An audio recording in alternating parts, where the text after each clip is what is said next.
आओ हमारे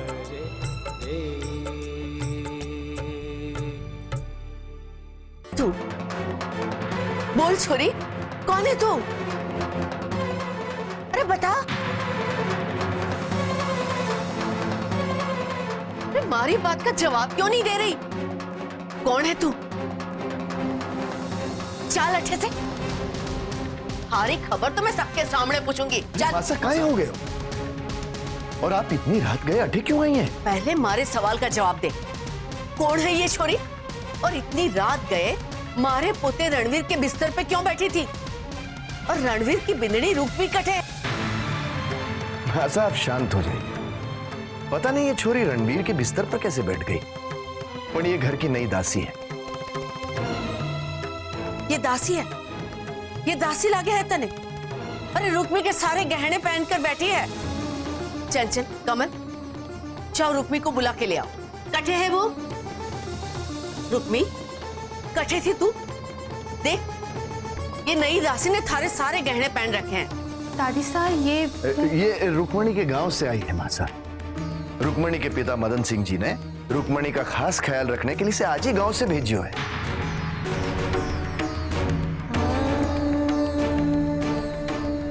रुक्मी, तूने ये मामूली कपड़े क्यों पहन रखे हैं? वो दादी साहब, मैं इसके रहने के लिए कमरे की साफ सफाई करने गई थी। अपनी दासी के वास्ते कमरा ठीक करने तू गई थी? दादी साहब, भले ही ये इस घर में दासी बनकर आई है, पर दादी साहब कि हमारे लिए हमारी बहन से भी बढ़कर।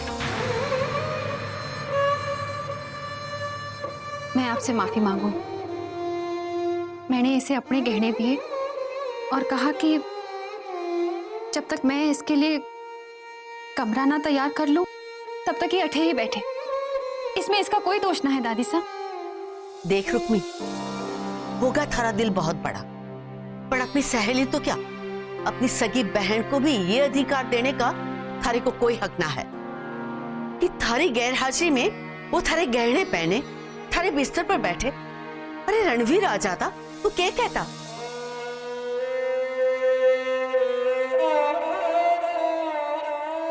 वैसे रणवीर कटे है? मासा रणवीर फैक्ट्री गया हुआ है, लागे है कि सुबह तक आएगा। तो ठीक है। ए छोरी, चल गहने उतार।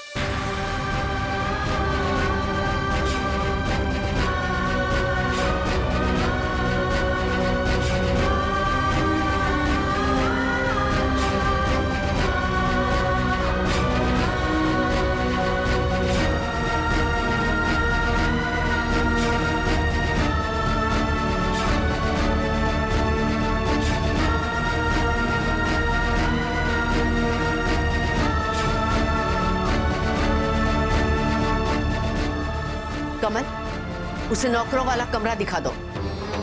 जी मां साहब।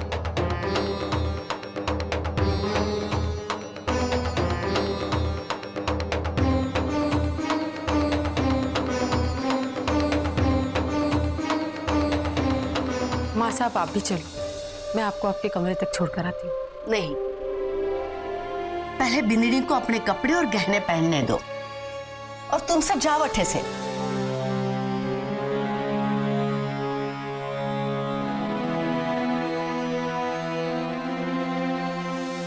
बिंदड़ी, मैं जानू हूं थारा दिल मोम की तरफ पिघल जावे है, पर इस हेली की परंपरा मारी बिंदड़ी को कुछ और ही मान देवे है। जाके तैयार हो जा। जी।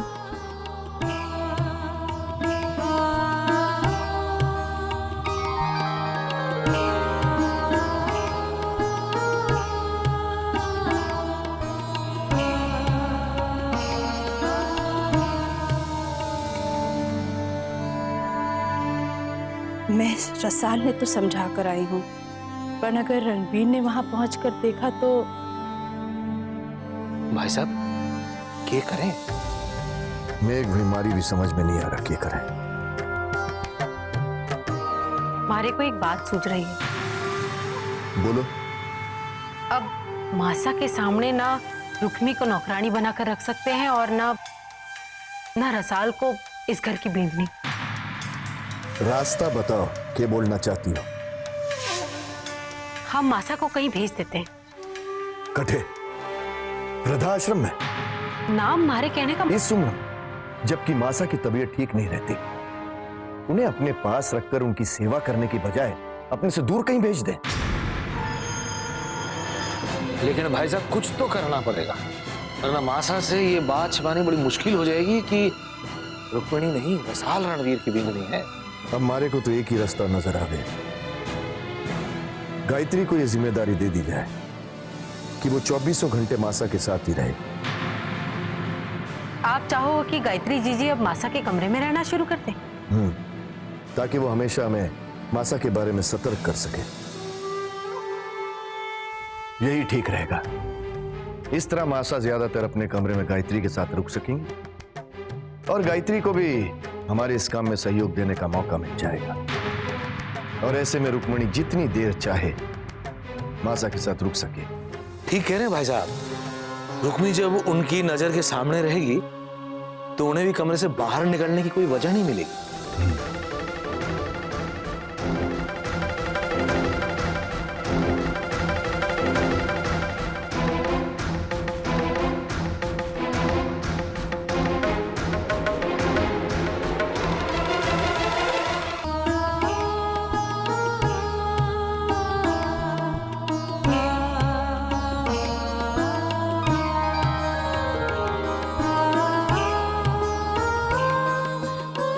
अब लग रही है तू जिस तरह मैं तन्ने देखना चाहूं।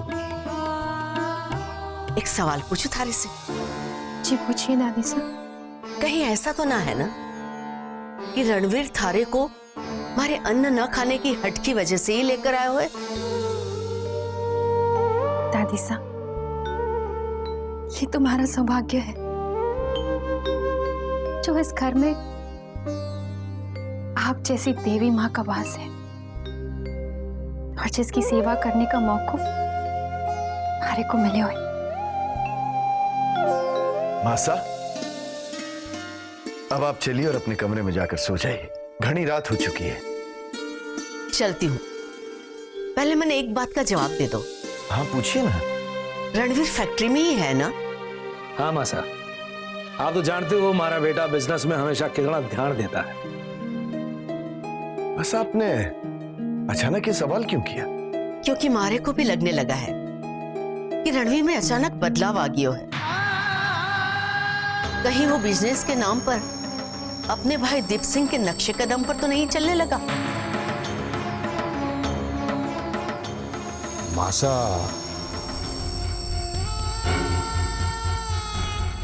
आपका दीप पे शक करना जायज ना है। हमारा भांजा तो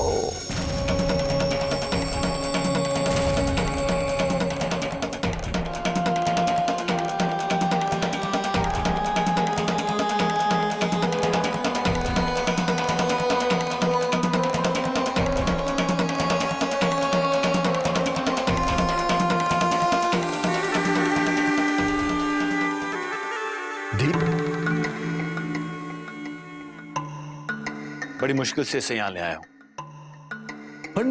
पण ये कठे था। काका साहब, अब आपसे क्या छुपाना?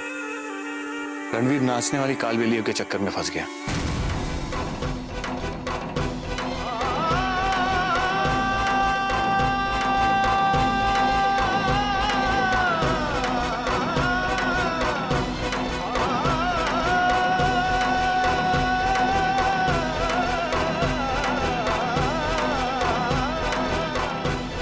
हो गया हमारे रणवीर को? बड़ी मुश्किल से उस कालबेलिया से रणवीर को छुड़ा के लाया हूं, पर मैंने भी उसे कह दिया अगर दोबारा हमारे भाई को रिझाने की कोशिश की तो उसका वो हर्ष करूंगा जो उसने सोचा भी ना हो। दीप बेटा, बहुत अच्छा करे तुमने।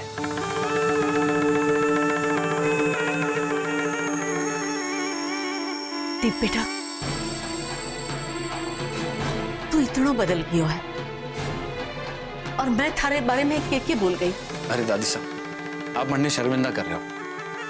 दीप बेटा, मारे को उम्मीद है कि इस घर के सारे लोग थारे को नाम का ही दीप ना इस घर का दीप भी मानने लगेंगे।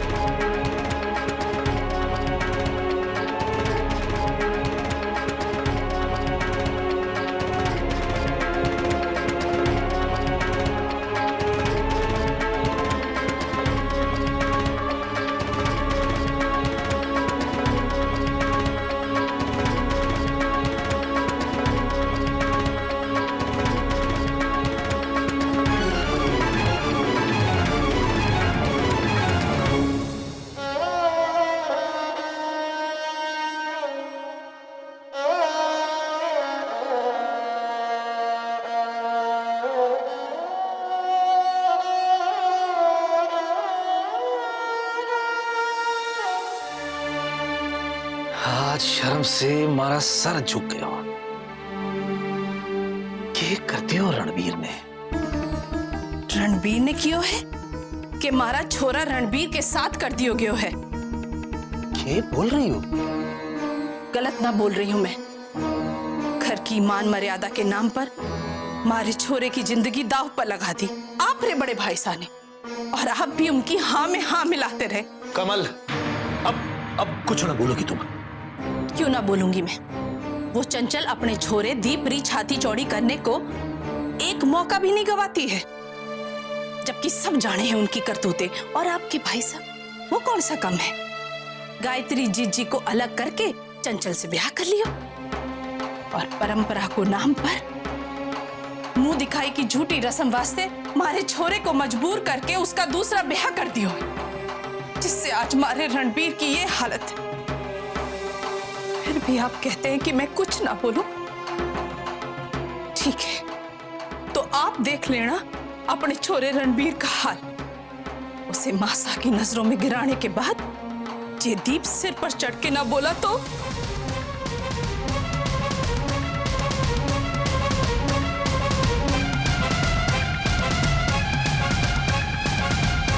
षड्यंत्री मामा, वाह वाह भाणजे वाह, और कोई खिताब नहीं मिला अपने मामा के लिए। माफ करना मामा साहब, आप जानो कि मैं मोटी बुद्धि रो आदमी, मारे को ऐसे ही सब सूझे षड्यंत्र। ठीक है भाणजे, षड्यंत्री तो षड्यंत्री ही सही, पर भाणजे अपनी मासा की बात मान ले और अपनी बीननी पद्मा के करीब जाना शुरू कर दे।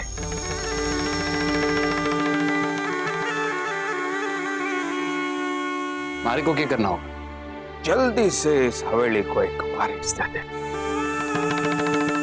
कहीं थारे से पहले रणवीर ने रसाल के जरिए इस हवेली को वारिस दे दिया तो उसकी खोई हुई मर्यादा वापस आ जाएगी।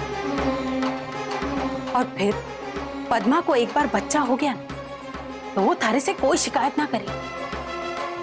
सुबेर साहब, आप ही समझाओ दीप को, मुझे बहुत काम है, मैं चलती हूँ।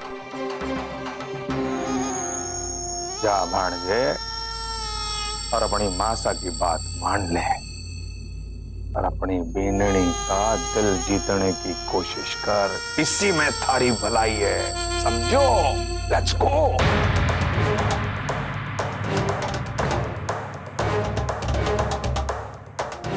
षड्यंत्री।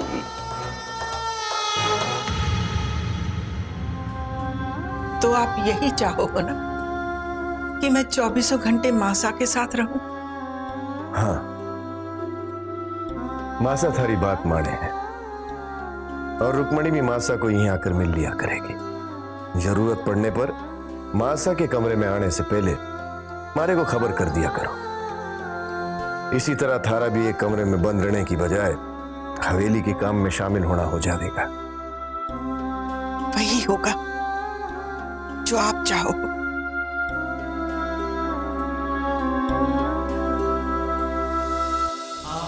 थारे से यही उम्मीद थी।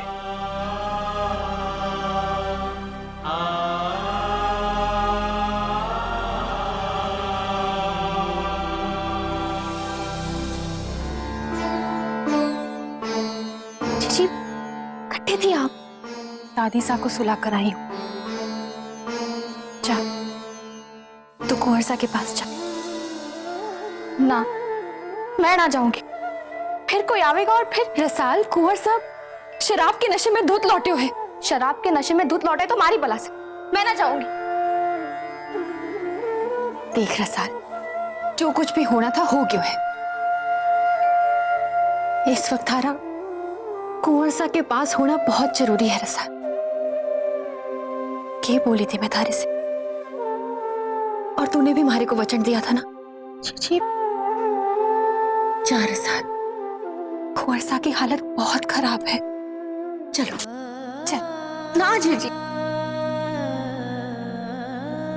दादी सा ने थारे से जो कुछ भी कहा उसके लिए मैं थारे से माफी मांगती हूँ। जीजी, हमारे पर ये पाप तो ना लगा। कैसा पाप आपने? थारा दिल दुखियो है ना, उसके वास्ते माफी मांगने में क्या पाप? जा, अपने कमरे में जा। जाना।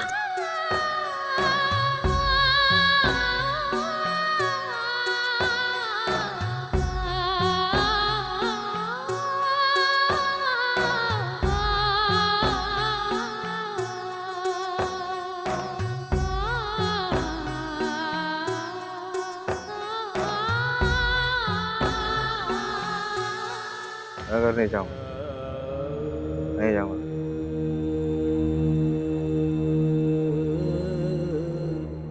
मैं यहीं रहूंगा। नहीं जाना उसको।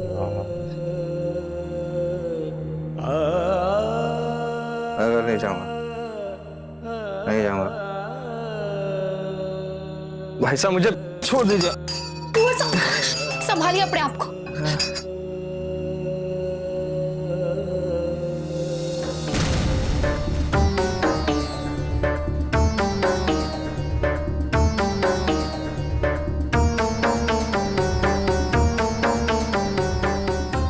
बहुत सुंदर।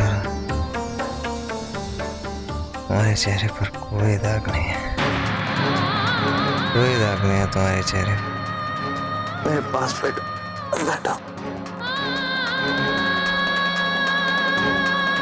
मेरी आंखें धोखा कैसे खा सकती हैं रुक्मी?